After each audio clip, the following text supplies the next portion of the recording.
Thank you, Ian. This is a book of sonnets about my father, but my mother does get into the book. She makes two appearances. My mother and father got together when they were really young. My mom was 18. I think my dad was about 20. The relationship didn't last. I have one memory of them together and one photograph, and this is the memory I have of them. Jogi Road. From life, from love, in shame. The red sawmill on Jogi Road with cedar grain in its fibrous air, red. The old train track and the bridge where my mother's rage was bruising the dark. Her fingernails ripped at my father's shirt, his face. This is blood. The way he looks away, then down with open palms in resignation. But memory has a curious sting. The red sawmill was not on Jogi Road, but on Silver Mill.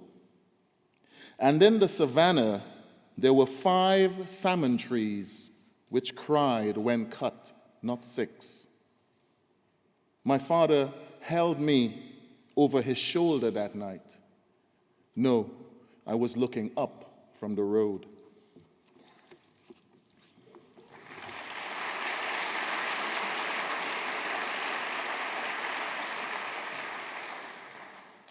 What do I know of my father's body? Not even a bottle of duty-free rum or a carton of the Morier. This time I come with both hands swinging. Arriving first at the funeral home where you are already waiting in your pillow box, exuding a kind of warmth. You are my father's body, but I know so little of you. I know the soft weight of your hands on my shoulder at the airport. I know your rings. And I felt the muscle of your panic wrist once, when we were far out at Maracas and the ocean almost overcame us. I have seen your gut grow into its own sonnet, and your head grow gleaming and bald. But today, it is your chest I come to know.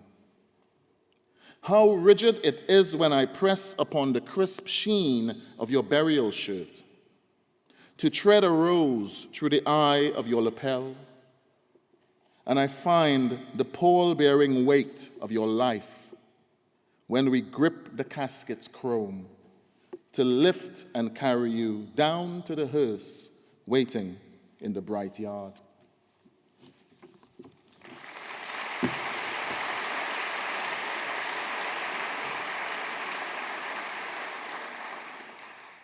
Precipice.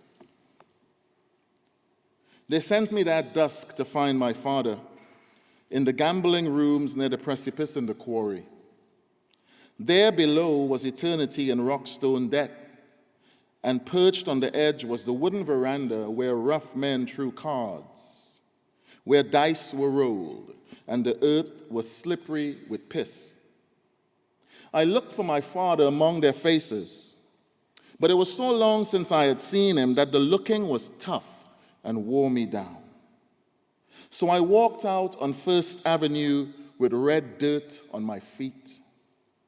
And suddenly there was such brightness in the sky, which was not the sun, but the sky lid opening to burst with celestial light. And I looked right into it, and I knew then what death would feel like, falling, the sharp and deadly stone waiting beneath.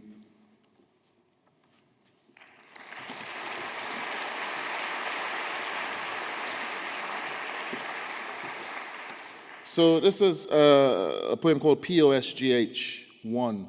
The acronym POSGH stands for Port of Spain General Hospital. And this is an old colonial hospital that is in the center of Port of Spain. And it's a place where a lot of Trinidadians go to be born and to die. POSGH1. Having caught his first heart attack, the big man gives me hope to hold, says he feels good enough to leave. He flirts with the nurses.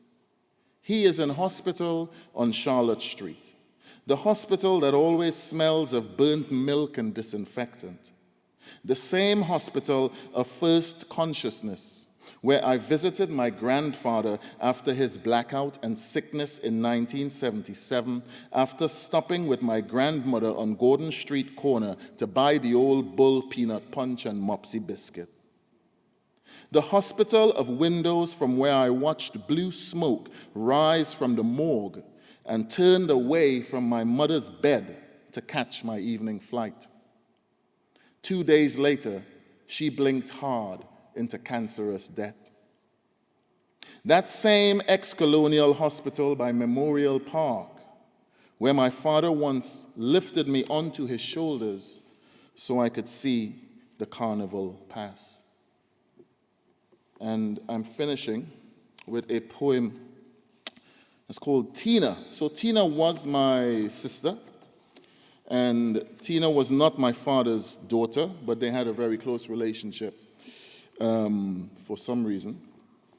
And the only thing else I have to tell you about this poem is that in Trinidad, we use the word quite sometimes to signify distance. So when I say quite, it means a long distance away, all right? It's not a mistake. Tina. Hear this one. The big man surveyed a house. He said, okay, all you will have to break down to build back that kitchen. While they're building, them pillars could support the bedroom. You and your daughter could stay in there. The living room need new flooring. T&Tech not connecting electric until you fix that roof. The wiring faulty. Fire. You're talking good money. Materials, cement, labor. But Tina, you can't live like this with termite in ruins. He had left quite Santa Cruz to go to Five Rivers to see what could be done for Tina and Trish. Tina, not Albert daughter, but Baptist, no Baptist. And she have his last name. She dies 2 years after he does. Serpent didn't possess her womb, was stomach cancer. And 2 weeks after, the house she suffered to save fell down. Thank you.